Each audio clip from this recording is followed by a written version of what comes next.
বিষয়ে কিছু প্রশ্নের নিরসন করার জন্য আজকের এই খুতবা। ইতিপূর্বে এই খুতবা নিয়ে কথা বলেছি। মৃত্যুর আগের এবং পরের অবস্থা নিয়ে আমাদের সকলেরই বিশ্বাস আছে না নাই? আল্লাহ রাব্বুল আলামিন বলছেন, কুল্লু নাফসিন যায়িকাতুল মাউত সুম্মা ইলাইনা তুরজাউন। মৃত্যু বরণ করতে হবে তথা মৃত্যুর স্বাদ সকল প্রাণীকেই গ্রহণ করতে হবে, ফিরে যেতে হবে আল্লাহর কাছে। সুবহানাল্লাহ বলেন। পৃথিবীতে এবং পৃথিবীর বাইরে এমন কেউ নাই যে চূড়ান্ত কথা বলতে পারে যে আমি পাঠাইছি, আমার কাছেই আসতে হবে। বলতে পারে আর কেউ? একমাত্র আল্লাহ রাব্বুল আলামিন কথা বলছেন যে আমি তোমাদেরকে সৃষ্টি করেছি, প্রাণ দিয়েছি, পৃথিবীতে পাঠিয়েছি, আবার তোমাদেরকে আমার কাছেই ফিরে আসতে হবে। এই আসা এবং যাওয়ার পথে কতগুলো স্টেশন আছে, কি আছে? কতগুলো ঘাঁটি আছে, কতগুলো আবাসস্থল আছে। আল্লাহ রাব্বুল আলামিন প্রথমত আমাদেরকে যখন সৃষ্টি করলেন, সৃষ্টি করে তিনি আমাদেরকে বসবাস করবার জন্য রেখে দিলেন কোথায়?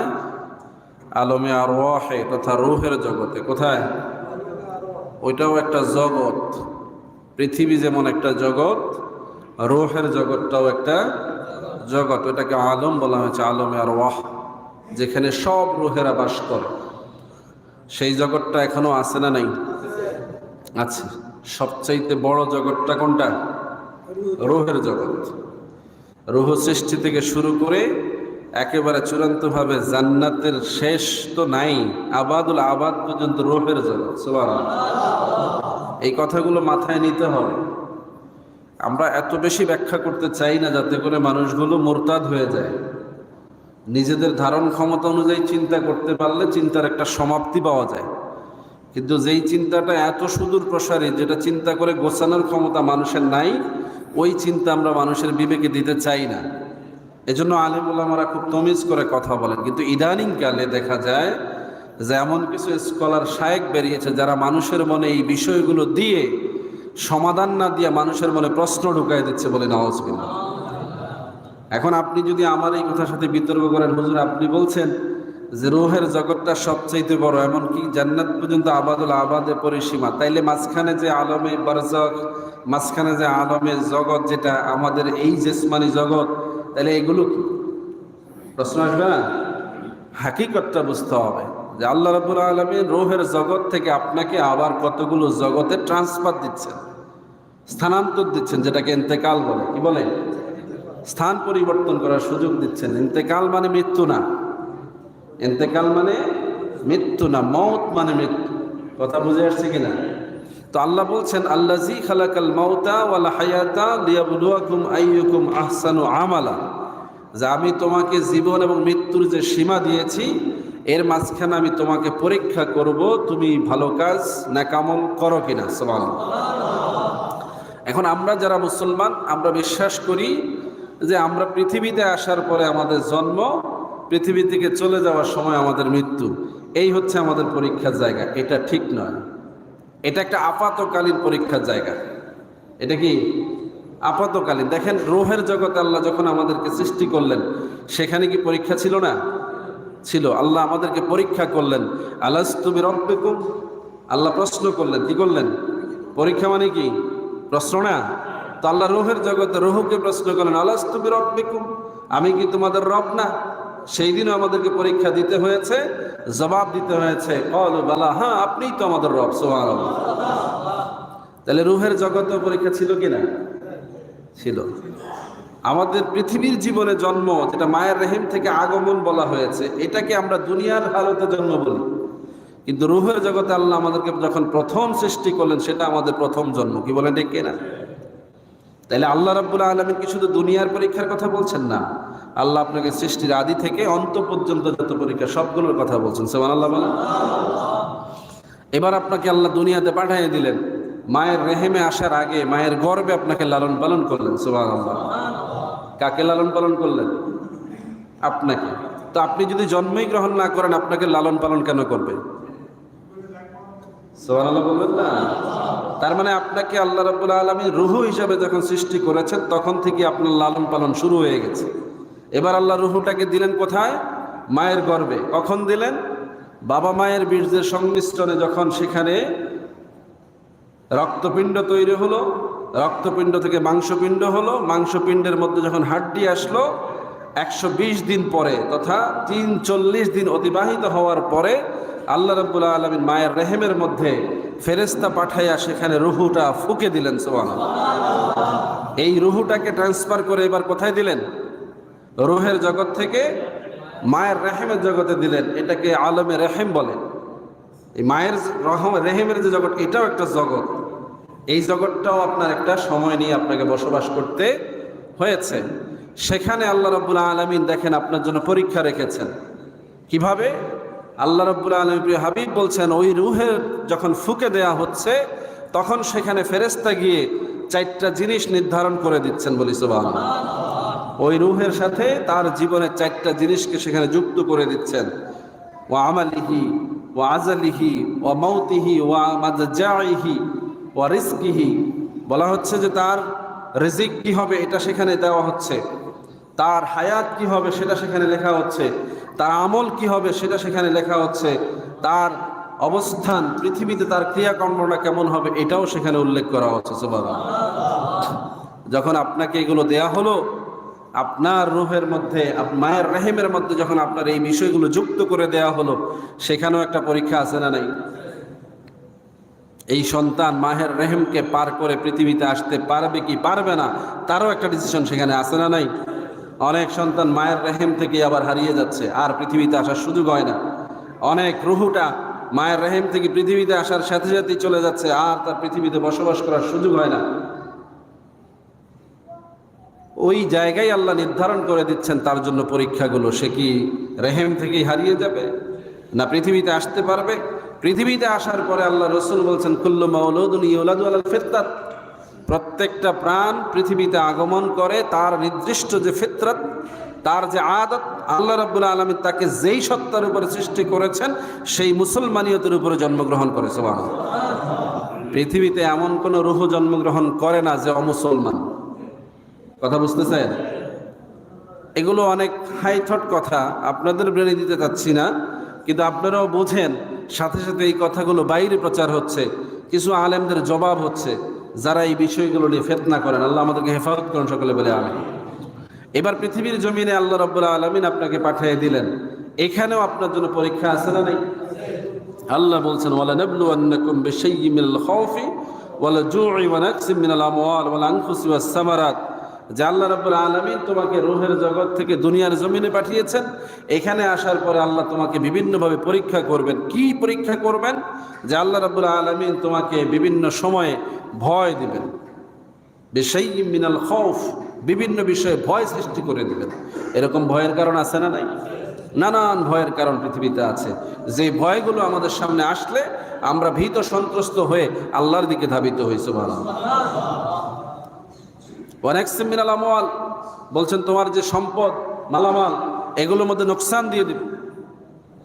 আমাদের সম্পদগুলো যখন নষ্ট হয় তখন এটা আমাদের জন্য একটা পরীক্ষা না, যে আমাদের কি হবে, উপায় কি হবে। এমন ক্ষতি হয়ে গেল যেই ক্ষতির কারণে আবার পৃথিবীতে ভালোভাবে বেঁচে থাকা সম্ভব হবে কি হবে না, এই ধরনের নানা সংশয় তৈরি হয় কি না?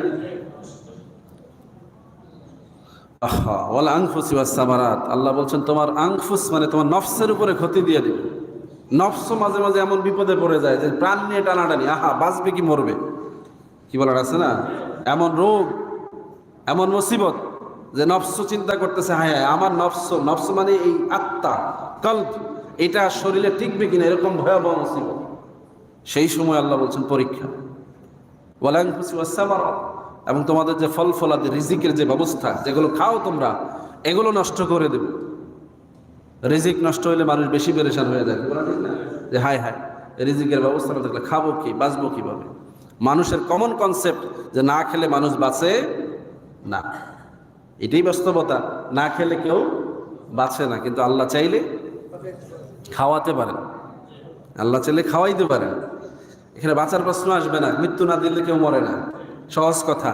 এবার খেয়ে হোক না খেয়ে হোক, আল্লাহ মৃত্যু না দিলে কেউ মরবে, কিন্তু খাওয়াবেন আল্লাহ, এটা আল্লাহ রিজিকের ফয়সালা রেখেছেন। তো আল্লাহ রাব্বুল আলামিন কিভাবে খাওয়াবেন, এই ফয়সালা কার? আল্লাহ। যাই হোক, আমার মূল প্রসঙ্গ এটা না। এই দুনিয়ার জিন্দেগি শেষ হয়ে গেলে মৃত্যু নামক যে মৌতের কথা বলা হয়েছে, অর্থাৎ পৃথিবীর জীবন থেকে স্থানান্তরের যে প্রক্রিয়া, রুহের জগৎ থেকে আপনাকে একভাবে মায়ের রেহেমে পাঠানো হয়েছে, মায়ের রেহেম থেকে আরেকভাবে আপনাকে পৃথিবীতে আনা হয়েছে, পৃথিবী থেকে আরেকভাবে আপনাকে কবরের জগতে নেওয়া হবে, যেটাকে আলমে বারজাক বলা হয়েছে। বারজাখী জীবন অর্থাৎ কবরের জীবন, এখানেও লম্বা সময় আপনাকে বসবাস করতে হবে। আচ্ছা, এই জগৎটা যদি একেবারেই বেহুদা হতো, তাহলে কি আল্লাহ এখানে একটা সময় রাখতেন? রুহের জগৎটা একটা সচল জগৎ ছিল, সেখানেও আল্লাহর সাথে আপনার কথাবার্তা হয়েছে, সেখানে আল্লাহ আপনাকে প্রশ্ন করছেন, সেখানে আল্লাহ আপনাকে লালন পালন করছেন কিনা? রুহগুলো ওখানে কিভাবে বেঁচে আছে? তাদেরও একটা খোরাক নিশ্চয়ই আল্লাহ দিচ্ছেন নাকি? এখন রুহের খাবার কি আমরা তো জানি না, ওটা রুহের জগতে যারা খায় তারা জানে। সেখান থেকে মায়ের রেহেমে পাঠানো হলো, তাদেরকে আল্লাহ লালন পালন করলেন। মায়ের রেহেমে কিভাবে খাওয়া দাওয়া হয়েছে আমরা জানি কিনা? মায়ের শরীর থেকে নাভির মাধ্যমে ফাইভ সৃষ্টি করে আল্লাহ রাব্বুল আলামিন মায়ের শরীর থেকে খাবার তাকে ট্রান্সফার করেছেন। সুবহানাল্লাহ। তো রিজিক বিহীন ছিল না। এবার মায়ের রেহেম থেকে পৃথিবীতে আসার পরে মানুষের খাওয়া দাওয়া লাগে কিনা, খায় কিনা জানি তো আমরা। তো এবার পৃথিবীর জীবন থেকে কবরের জীবনে যখন যাবে, সেখানেও একটা সময় তাকে বসবাস করতে হবে, সেখানেও তার একটা জীবন প্রণালী আছে না নাই? থাকবে কিনা? আল্লাহ বলেছেন আছে। পৃথিবীর জীবন থেকে তুমি যখন কবরের জগতে যাবে, সেখানেও তোমার জন্য পরীক্ষা আছে। আতা মালাকানে ইয়াজলিসানে ফায়াকুলানে মান রাব্বুকা ওয়া মা দীনুকা ওয়া মান হাযা রাসূল আল্লাযী বু'সা ফী। রাসূলুল্লাহর হাদিস বলছে যে কবরে রাখার পরে ফেরেশতা আসবে, তাকে বসায়া প্রশ্ন করবে, তোমার রব কে, তোমার দ্বীন কি, তোমার নবী কে ছিলেন যিনি তোমার সামনে আছেন। সুবহানাল্লাহ। এই প্রশ্নের পরে রিজিকের ফয়সালা হবে। আল্লাহর রাসূল বলছেন ফানাদা মিনাস সামায়ে, তখন আসমান থেকে আহ্বান হবে, নেদা হবে, ঘোষণা হবে, যেই লোকটা ঈমান নিয়ে কবরে এসেছে, প্রশ্নের জবাব দিতে পেরেছে, পরীক্ষায় পাশ করেছে, তার জন্য কবরটাকে জান্নাতি পরিবেশ করে দেয়া হবে। কেমন জান্নাতি? আগেও এগুলো আলোচনা করেছি। জান্নাতি পোশাক থাকবে, জান্নাতি বিছানা থাকবে, জান্নাতি আবহাওয়া থাকবে, জান্নাতের নাজ নিয়ামত থাকবে, সবই থাকবে। আর জাহান্নামীদের জন্য পাল্টা ব্যবস্থা আছে। যারা ঈমান না নিয়ে কবরে যাবে, বেঈমান হয়ে মারা যাবে, অর্থাৎ পৃথিবীর জীবন থেকে কবরের জগতে যাবে। এই মারা যাওয়া মানে মৃত্যু না, চূড়ান্তভাবে শেষ না, কথা বুঝবেন কিন্তু। প্রত্যেকটা স্থানান্তর, এন্তেকাল, প্রত্যেকটা কি জগৎ পরিবর্তন। এই কথাটা এজন্য বলছি, কিছু মানুষ বলতে চায় যে এন্তেকালের পরে তার আর কিছু থাকে না। তাহলে রুহুটা কোথায় গেল? আল্লাহ তো সৃষ্টি করেছেন রুহু, সৃষ্টি করেছেন কি রুহু। যতক্ষণ আছে ততক্ষণ তো প্রাণই আছে, রুহুটাই তো প্রাণ। তাহলে মৃত্যু হলো কোথায়? আপনি যেইভাবে মওতটাকে অন্বেষণ করতে চাচ্ছেন, ওই মওতের কথা আল্লাহ আপনাকে বলেন নাই। আল্লাহ বলছেন রুহু আমি সৃষ্টি করেছি অনন্তকালের জন্য। এই রুহুটাই স্থান পরিবর্তন করে করে বিভিন্ন কায়া ধারণ করে শেষ পর্যন্ত জান্নাতে এই রুহুটাই যাবে। কি বলে দেখি না? এখন কবরের জগতে এই রুহুটার স্রোত কি হবে? আল্লাহ রসুল বলেছেন কোন শরীরগুলো পচে গেলে শেষ হয়ে যাবে, একটা অংশ জ্বলবে না, একটা অংশ পচবে না। সেটা হচ্ছে তার শরীরের একটা বিশেষ হাড্ডি, যেটাকে মেরুদণ্ডের শেষ মাথায় যে একটা কশেরু বলের একটা ছোট্ট হাড্ডি আছে, এটা কখনোই ধ্বংস হবে না। সুবহানাল্লাহ। আর কিছু মানুষের শরীর যেমন আছে তেমনই থাকবে, আল্লাহ রাব্বুল আলামিন সংরক্ষণ করবেন। সুবহানাল্লাহ। কারো কারো শরীর থেকে রক্ত বের হবে, অনবরত রক্ত ঝরতে থাকবে। শহীদদের এই মর্যাদার কথা বলা হয়েছে। সালেহ যারা, নবী যারা, সিদ্দিক যারা, এদের শরীরে পচন লাগবে না, এদের শরীর আল্লাহ যেমন আছে তেমনই রাখবেন। সুবহানাল্লাহ। তাহলে রুহু কবরের জগতে কোথায় থাকবে? আল্লাহ রাব্বুল আলামিন হাবিব বলছেন জান্নাতে রুহুগুলো গাছের পাতায় ঝুলতে থাকবে। সুবহানাল্লাহ। কবরে কিভাবে থাকবে? রাসূলুল্লাহর হাদিস প্রমাণ করে যে লোকগুলো কবরে যাওয়ার পরে ফেরেশতারা এসে বসাবে। রুহুর কি বসার স্রোত আছে? কথা বোঝেন নাই? বসাবে কাকে? বডিটাকে বসাবে। আপনি যখন কবরে রেখে আসতেন, সাথে সাথে তার বডি পচে যাচ্ছে না, তাহলে বডিটাকে বসাবে। এই বডিতে তখন কি রুহু থাকবে কি থাকবে না? তাহলে জবাব দিবে কে? রুহুটা যদি না থাকে তাহলে জবাবটা দিবে কে? প্রশ্ন তো করা হবে। কথা বুঝে আসছে কিনা? তাইলে সমাধান কি? আজরাইল এসে আপনার রুহুটাকে কবজ করে নিয়ে গেল কোথায়? আসমানের দিকে অথবা সিজ্জিলের দিকে, ইল্লিনে অথবা সিজ্জিলে নিয়ে যাওয়া হলো। পরবর্তীতে আপনি যখন কবরে তার বডি রেখে দিলেন, ফেরেশতা তার রূহটাকে আবার তার বডিতে ফিরাই দিল। সুবহানাল্লাহ। তখন তাকে প্রশ্ন করলো, প্রশ্নের জবাব পেয়ে গেল। এবার এই প্রশ্নের আলোকে ফেরেশতারা নেদা করে দিল, হয় জান্নাতি নয় জাহান্নামী। শুরু হয়ে গেল বারজাকি জীবনের কর্মকাণ্ড। সেখানে তার জন্য কি জান্নাতি পরিবেশ, জান্নাতি আবহাওয়া, জান্নাতি পোশাক, জান্নাতি রিজিকের ব্যবস্থা। সুবহানাল্লাহ। রাসূলুল্লাহর হাদিস বলতেছে, কবরবাসীদেরকে যখন কবরে রাখা হবে, এই প্রশ্ন টশ্ন শেষ করে জান্নাতি পরিবেশ দেওয়ার পরে তাকে বলা হবে, নামকা নাওমাতুল আরস, বান্দা তুমি পৃথিবীতে অনেক পরিশ্রম করে কবরের জগতে এসে আল্লাহর দেওয়া প্রশ্নের জবাব দিতে পেরে আল্লাহর পক্ষ থেকে সন্তুষ্টচিত্ত বান্দা হয়ে তুমি ঘোষিত হয়েছ, তোমার জন্য জান্নাতের সুব্যবস্থা হয়েছে, এবার তুমি ঘুমাও যেভাবে বাসর করে দুলা ঘুমায়। সুবহানাল্লাহ। রাসূলুল্লাহর ভাষা নামকা নাওমাতুল আরুস। আমরা ওই যে আমাদের দেশে উরুস কয় না, উরুস মুবারক, উরুস হয় অনেক জায়গায় কয় না, উরুস মাহফিল। এই উরুস শব্দটা আরুস থেকে আসছে। আরুস মানে হলো বাসর করে দুলা যারা, তাদেরকে আরুস বলা হয়। আর উরুস হচ্ছে দুলার জন্য যে আয়োজন, তাদেরকে দুলার এই আয়োজনটাকে উরুস বলা হয়। তো আমাদের দেশে যে উরুস মাহফিল হয়, এটা হচ্ছে যে তারা পীরকে দুলার মতো সম্মান করে ওই রকম একটা আয়োজন সাজাইয়া উরুস করে। এটা ভিন্ন বিষয়। এটা জায়েজ না জায়েজের প্রশ্নে পড়ে যায়। ওইটা শাব্দিক অর্থে হচ্ছে ওই রকম একটা দুনিয়ার একজন মানুষকে তারা মহব্বত করে, যেমন আপনারা বিয়ার সময় দুলা সাজায় তাকে নিয়ে নানান আয়োজন করেন না, এগুলো কি নাজায়েজ নাকি? কিন্তু এর মধ্যে কিছু খারাপ কাজ আছে না নাই? আজকাল বিয়ে শাদীর মধ্যে নাজায়েজ অনেক কাজ হচ্ছে, সেগুলো কোনো শরীয়ত না। কিন্তু দুলা সেজে বিয়ে করতে যাবে, এটা তো জায়েজ। কি জায়েজ না? দুলার সাজ রাসূলুল্লাহ নিজে গ্রহণ করেছেন, সাহাবা আসবেন দুলার সাজ, যার যেমন সামর্থ্য ছিল। কথা বুঝতেছেন কিনা? কিন্তু নাচতে নাচতে যাইতে হবে, গান বাজায় যাইতে হবে, এগুলো তো শরীয়ত না। তাইলে যেই শব্দগুলোর প্রয়োগ এগুলো যথাযথ, কিন্তু এর মধ্যে যদি আপনি ভেজাল ঢুকাই দিয়া শব্দের দোতনা নষ্ট করে দেন, তাইলে এটা শব্দ নষ্ট হবে না, বরং আপনার আমল নষ্ট হবে। তো আরুস যারা, তারা ঘুমাবে। রাসূলুল্লাহর হাদিস বলছে, আমি হাদিসের রাওয়ায়াত বলতে পারছি না, সময় নেই। প্রত্যেকটার হাদিস আছে, সনদ আছে, কারণ লাগলে আমার থেকে নিয়ে দেখে নিয়েন, অথবা অন্য সময় এটা শুনেন। এগুলো হাদিস থেকে বলতেছি। এবার লোকটা জেগে যাবে একটু পরে, যখন তাকে রাখা হবে কবরে, একটা সময় পরে তার ঘুম ভাঙবে, একটা সময় পরে। রাসূলুল্লাহ সাল্লাল্লাহু আলাইহি ওয়াসাল্লাম বলছেন, এত লম্বা সময় হবে, এটা দুনিয়ার হিসাবে এটা একেবারে কিয়ামতের কাছাকাছি সময়। সুবহানাল্লাহ। কিন্তু লোকটার মনে হবে সে সকালবেলা ঘুমিয়েছে, এখন আসরের সময় হয়েছে, এই সময় তার ঘুম ভেঙে গেছে। সে ঘুম থেকে জেগে বলবে, আমি তো মাত্র ঘুমিয়েছিলাম, এখন তো আসরের ওয়াক্ত হয়ে গেছে, আমাকে নামাজ পড়তে দাও। সুবহানাল্লাহ। ওই জান্নাতি লোক কবরে নামাজ পড়তে চাইবে। সুবহানাল্লাহ। আর নবীদের ব্যাপারে তো বলেই আছে, নবীরা জীবিত, কবরে তারা নামাজ পড়েন, ইউরজাকুন, এবং তাদেরকে রিজিক দেওয়া হয়। সুবহানাল্লাহ। এগুলো কোরআনের আয়াত থেকে স্বীকৃত আছে, এই নিয়ে সন্দেহ করার কিছু নেই। সন্দেহ যেই জায়গায় তৈরি করা হচ্ছে যে কবরে যাওয়ার পরে কবরে আযাব টাযাব হবে না, নাউযুবিল্লাহ বলেন। আল্লাহ রাব্বুল আলামিন সূরা আনআমের মধ্যে কবরে যে আযাব হবে এটার একটা প্রমাণ দিয়েছেন। ফেরাউন ছিলেন তো নাকি? ফেরাউন কে ছিল? মুসা নবীর সাথে লড়াই করেছে যে বাদশা, যাকে আল্লাহ রাব্বুল আলামিন নীল নদের সুবাইয়া মারছে, এবং পরবর্তীতে তার লাশ আল্লাহ রাব্বুল আলামিন পৃথিবীর জমিনে মানুষের জন্য নমুনা হিসেবে রাখছে, তার নাম ফেরাউন। কি বলেন, ঠিক না? এই ফেরাউন কি মুমিন ছিল না মুনাফিক না কাফের? কাফের ছিল। এখন কবরে যারা যাবে শাস্তি হবে কাদের? কাফেরদের।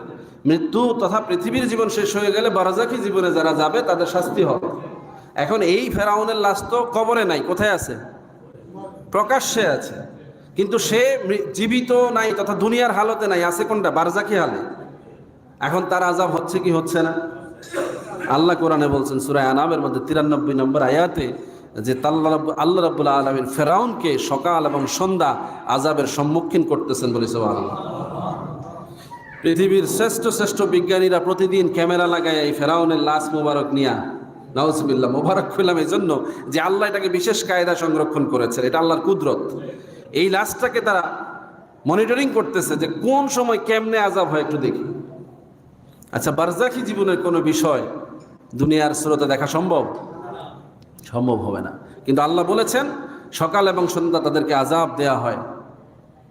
এই আযাব যে দেওয়া হচ্ছে এটা সত্য যদি আমরা মানি তাহলে আমাদের ঈমান আছে, যদি আমরা না মানি তাহলে কোরআনকে মানা হয় না। এটা আল্লাহ রাব্বুল আলামিনের মিথ্যা আরোপ হবে, আমরা বেঈমান হয়ে যাব। কি বলেন, ঠিক কিনা? তাহলে কোরআনের ভাষ্য অনুযায়ী এই ফেরাউনকেও শাস্তি দেওয়া হয়। আমার প্রশ্ন হচ্ছে, যেহেতু আপনি এই শাস্তিটা দেখেন না, তাহলে বারজাখী জীবনে কেমন শাস্তি হবে এটাও আপনি বুঝতে পারবেন না। এটা নিয়ে চিন্তা করে আপনি পেরেশান হওয়ার কোনো দরকার নাই। আপনি শত শত কবর করেন, আপনি আযাব দেখবেন না, কিন্তু আল্লাহ বলতেছেন কবরে আযাব হয়। রাসূলুল্লাহ সাল্লাল্লাহু আলাইহি সাল্লাম কবরে আযাব থেকে ফানা চেয়েছেন। আল্লাহ রাসূল সাল্লাল্লাহু আলাইহি সাল্লাম কবরে আযাব থেকে বাঁচার জন্য আল্লাহর কাছে প্রত্যেক ওয়াক্ত নামাজে দোয়া করতেন। হযরতে আম্মা জান আয়েশা রাদিয়াল্লাহু তাআলা আনহা বলছেন, আমি জীবনে রাসূলুল্লাহর এমন কোনো দোয়া দেখি নাই যেই দোয়ার মধ্যে তিনি এই কথা বলতেন না যে ইন্নী আউযু বিকা মিন আযাবিল কবর। সুবহানাল্লাহ। বুখারীতে হাদিস আসছে যে রাসূলুল্লাহ সাল্লাল্লাহু আলাইহি সাল্লাম নামাজে এই দোয়া করতেন যে আল্লাহ, নিশ্চয়ই আমি আপনার কাছে কবরে আযাব থেকে আশ্রয় চাই। কবরে যদি আযাব না থাকতো, নবী কি তাতে আশ্রয় চাইতেন? নবীর তো কবরে আযাব হবে না, কিন্তু নবী কেন আশ্রয় চাইছেন? কারণ উম্মত যেন এই বিপদে না পড়ে। তিনি বারবার যে দোয়াগুলো করেন, প্রত্যেকটা দোয়া কার জন্য? উম্মতের জন্য। তাহলে কবরে আযাব সত্য না মিথ্যা? সবার কি বুঝে আসে নাই? কবরে আযাব সত্য না মিথ্যা? আবার বলেন, কবরে আযাব সত্য না মিথ্যা? রাসূলুল্লাহকে হযরতে আয়েশা প্রশ্ন করেছেন, রাসূল, কবরে আযাব কি সত্য? সুবহানাল্লাহ। রাসূলুল্লাহ জবাব দিলেন, কবরুল আযাব হাক্কুন, কবরে আযাব সত্য। তাহলে উম্মত কি এই কথায় থাকবে না অন্য কথা বলবে? উম্মত এই কথার উপরে থাকবে যে হ্যাঁ, কবরে আযাব সত্য। এখন কবরে আযাব কিভাবে হচ্ছে, কেমনে হবে, এই বর্ণনাগুলো আসছে হাদিসে, কোরআনের তাফসিরে আসছে। আপনি জানেন না বিধায় আপনার হয়তো জানা নাই, আপনার কাছে ভয় লাগে না, কিন্তু কবরে ভয়াবহ আযাবের কথা আসছে। আজকে শুধু এইটুকু বলতে পারলাম যে কবরে আযাব সত্য, এবং বারজাখী জীবন থেকে পরবর্তী জীবন হবে হাসরের জিন্দেগি। কি হাসরের জিন্দেগি? হাসরের জিন্দেগিটাও একটা লম্বা সময়, মানুষ হাসরের মাঠে অবস্থান করবে। সেখান থেকে যখন বিচার ফায়সালা শেষ হয়ে যাবে, মানুষগুলোকে হয় জান্নাতে নয় জাহান্নামে পাঠানো হবে। জান্নাত এবং জাহান্নামে একটা জীবন থাকবে। আল্লাহ বলছেন এই জীবনে কোনো পরিসীমা নাই, এটা আবাদুল আবাদের মতো। এটা চূড়ান্ত কত দূর এটা তোমরা জানো না, এটা আমার নলেজে আছে। এবং আল্লাহ বলছেন এটার কোনো শেষ নাই, এটাই চূড়ান্ত। তাইলে এই যে রুহের জগতে, রুহু সৃষ্টি থেকে শুরু করে একদম জান্নাত জাহান্নাম পর্যন্ত পুরোটাই আপনার জিন্দেগি। আপনার মৃত্যু কোথায়? প্রত্যেকটা স্টেজে আপনাকে স্থান পরিবর্তন করানো হচ্ছে, এটাই আপনার মৃত্যু। সুবহানাল্লাহ বলবেন না? এই জন্য রুহু টেকে থাকবে, রুহু জীবিত থাকে, রুহুর উপরে অনেক কর্মকাণ্ড চলতে থাকবে। রুহু যেহেতু আছে, প্রত্যেকটা স্টেজে আল্লাহ যা যা বলেছেন সবগুলোই তার উপরে বাস্তবায়িত হবে। সুতরাং আপনি মানুষ হয়ে বা রুহু হয়ে আপনি কিন্তু ফেসে গেছেন। এবার আপনি বাঁচতে হলে আল্লাহর ওই কথার উপরেই থাকতে হবে, যে কথা আপনি রুহের জগতে প্রথম বলেছেন, ক্বালু বালা রব্বি আল্লাহ। আপনি এই কথা স্বীকার করেছেন যে আল্লাহ আপনি আমার রব। এই কথার উপরে আপনি থাকতে হবে, যেহেতু আপনি রুহু হিসাবে যেখানেই যাবেন আপনি এই কথা সাক্ষী দিতে হবে। রুহের জগতে দিয়েছেন, মায়ের রেহেমে দিতে হয়েছে, পৃথিবীতে আসার পরে দিচ্ছেন, কবরে যাওয়ার পরে দিতে হবে, হাসরে গেল একই কথা জবাব দিতে হবে।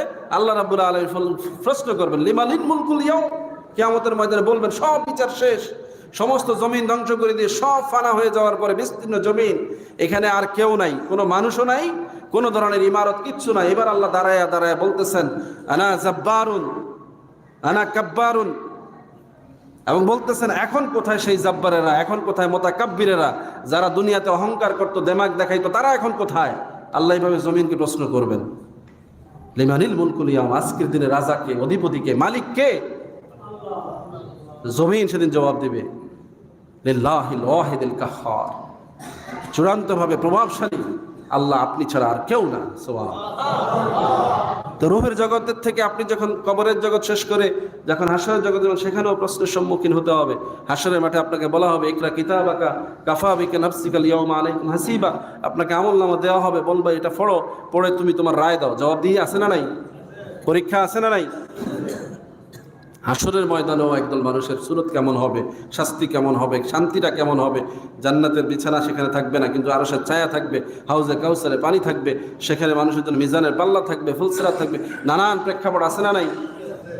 এই বিচার কার্যক্রম চলতে থাকবে শত শত হাজার হাজার বছর ধরে। সেখান থেকে আপনাকে যেতে হবে জান্নাতে অথবা জাহান্নামে। তাহলে আপনি যদি মৃত্যু মানে মনে করেন এটাই শেষ, এরপরে আর কিছু নাই, আপনাকে আর খুঁজে পাওয়া যাবে না, এটা সীমাহীন গুমরাহি, আল্লাহর সাথে বেয়াদবি, আল্লাহকে অস্বীকার করার শামিল, এটা বললে ঈমান থাকবে না। কথা বুঝতেছেন কিনা? এই জন্য পরবর্তী জীবন কি হবে এই বিষয়ে আমাদের জানার সুযোগ আছে, জানবো আমরা। কবরের জীবন কেমন হবে, হাশরের জীবন কেমন হবে, এই বিষয়ে আমাদেরকে নলেজ অর্জন করতে হবে। কিন্তু যারা প্রশ্ন তুলছে যে কবরের জীবন বলে কিছু নাই, সেখানে কিছু থাকবে না, এরা আপনার আমার ঈমান নেওয়ার জন্য চেষ্টা করছে। নাউজুবিল্লাহ। আল্লাহ রাব্বুল আলামিন আমাদেরকে এই বিষয়ে আরও আলোচনা শোনার তৌফিক দান করুন। সকলে বলে আমিন। আমরা যেন এই বিষয়গুলো সুন্দরভাবে বুঝে মৃত্যুর পূর্ণ প্রস্তুতি নিতে পারি, আল্লাহ তৌফিক দান করুন। সকলে বলে আমিন। ওয়া মা আলাইনা ইল্লাল বালাগ। আসসালামু আলাইকুম ওয়া রাহমাতুল্লাহি ওয়া বারাকাতুহু।